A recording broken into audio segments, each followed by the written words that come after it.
नमस्कार, माधवीज फॅशनमध्ये आपल्या सर्वांचं पुन्हा एकदा स्वागत। आज काय विशेषमध्ये आज मी तुम्हाला दाखवते बघा साडीचा कोस काढणे। कोस काढणे म्हणजे काय तर साडी प्रत्येक वेळेस आपण कितीही सरळ पकडली ना तर ती आपल्याला पिको करताना ती क्रॉसच दिसते। तर त्यासाठी ही एकदम सोपी पद्धत आहे, तर ती मी आज तुमच्यासोबत शेअर करणार आहे। तर सगळ्यात आधी काय करायचं आपल्याला साडीला एक कट लावून घ्यायचं आहे। कट लावल्यानंतर त्यातून एक धागा खेचायचा आहे। धागा खेचल्यानंतर तुम्हाला दिसत असेल बघा या इथे सरळ लाईन जी आहे ती तुम्हाला दिसत असेल। तर ही अशी सरळ लाईन येते।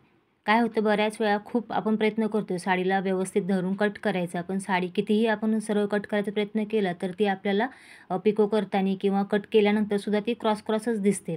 तर त्यासाठी ही पद्धत वापरायची आहे। एक कट लावून घ्यायचा आहे, हे बघा या असा कट लावून घ्यायचा आहे। त्यानंतर त्यातून जो एक धागा दिसतो, धागा जो दिसेल ना तो आपल्याला घ्यायचा आहे आणि खेचायचा आहे। आणि हे बघा ह्या अशा पद्धतीने त्यातून तो धागा पूर्ण बाहेर निघतो आणि मग त्याच लाईनवरती आपल्याला काय करायचं कटिंग करायचं आहे। तर तुम्हाला आता दिसत असेल धागा खेचल्यामुळे काय झाले एकदम प्रॉपर अशा आपल्याला सरळ लाईन मिळालेली आहे।